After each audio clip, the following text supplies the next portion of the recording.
in FitWorkz Hybrid Training Gym in DeKalb, Illinois. If you have questions, we'd love to hear them. If you're watching live on Periscope, we like hearts, we like shares, we like replays, and we love your questions. Your questions will lead to tomorrow's video. If you're watching this later on social media, whether it be Facebook or any of the other platforms, again, just kindly post your questions below and we'll turn them into a video sometime in the near future. Same thing on YouTube. Speaking of our YouTube channel, youtube.com/FitWorkzDeKalb, 900 plus videos on there and counting. And don't forget, if you want to take us with you on the go, we do have a free podcast on iTunes, called Get Fit and Live Healthy.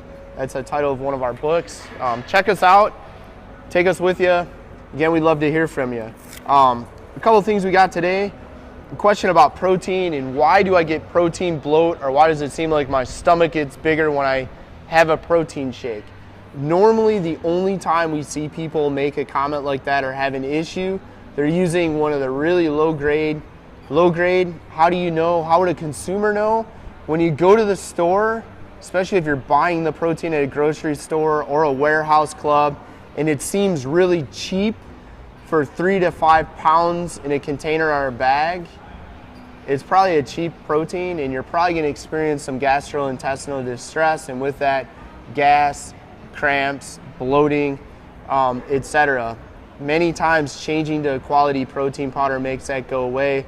And usually when we say that, the next question is, well, what kind should I take? Well, first and foremost, remember, there's nothing wrong with good old regular food. So nobody's saying that you have to have a protein shake.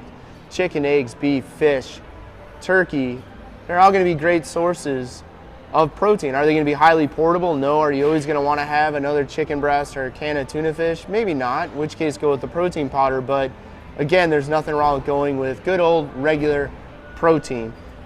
Next question we got, if anybody has questions about that, feel free to ask or post. And if we're watching live, Tim will read the question and I'm more than happy to answer, respond to your comments. Salt. I find it very interesting, think about this, that every farmer that has livestock has a salt lick out in the pasture, in the field, etc. For a reason. Salt's important. Yet when it comes to humans, we're supposed to avoid salt like the plague because salt supposedly, or we're given the impression that salt causes all these diseases. I don't believe salt causes heart disease. I don't believe salt may cause all hypertension. I don't think salt has anything to do with cholesterol levels. Where I'm going with that is I don't think salt is the problem. There's probably other lifestyle issues you need to correct. Again, we're not playing doctor, we're not practicing medicine, we're not prescribing anything here. But in all likelihood, there's stuff you can do with nutrition and exercise that will improve, maybe eliminate that cardiovascular condition, and then salt becomes a non-issue. In addition to that, in conversation with Tim, who runs our training department here at our club, he's working on a piece for an upcoming blog in regards to sodium, and basically said, well, a lot of the research says that if you weight train intensely, your needs for salt go up and you can actually have a lot more, which makes sense because salt plays a role directly and indirectly in both fluid retention and also, because it is electrolyte, in our tissue, and it also can contribute to muscle contraction and with its relationship to potassium. We're not going to get into all that stuff because I don't think anybody really cares. Take home point, salt's not really the enemy. I think the enemy is some of the stuff that doesn't get talked about or addressed, which is poor, inactive lifestyle, poor eating habits. Fix your eating habits, increase your activity. You may find that some of those issues or concerns will go away.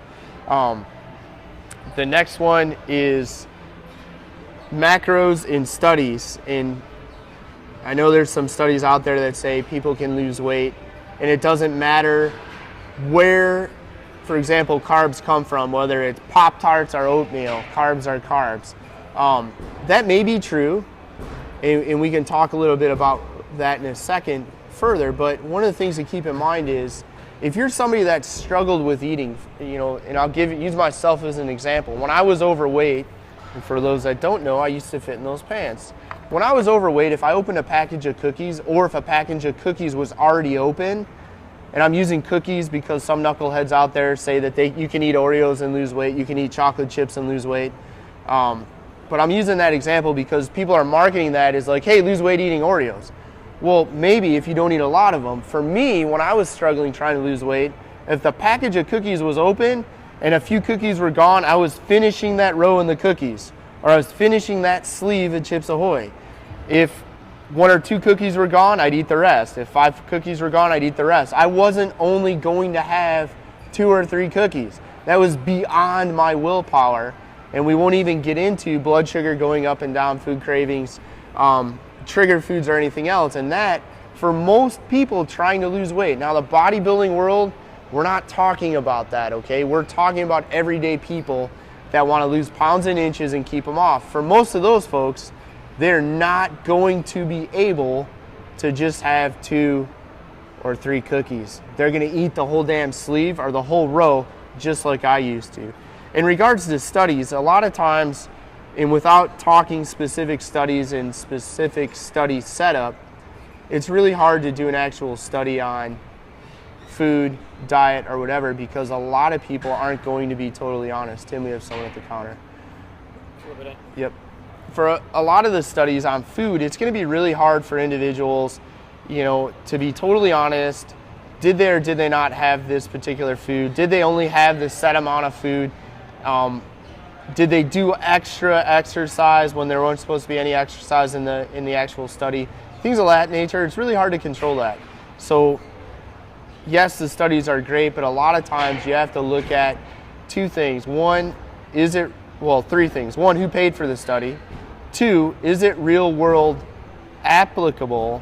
And then most importantly, 3, is it something you can actually do and stick with? If I tell you that you can have 3 Oreos and lose weight, and you're not going to stop at 3 Oreos, it doesn't matter whether or not theoretically you can have 3 Oreos and lose weight, which by the way you can. The problem is you're not only going to eat 3 Oreos. So keep that in mind when you're looking at studies.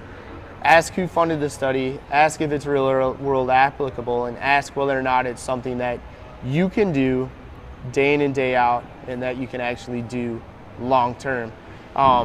Ray Binkowski, author of the brand new book, Exercise Galore and Eat by Color. Thanks for tuning in. We'll see you next time.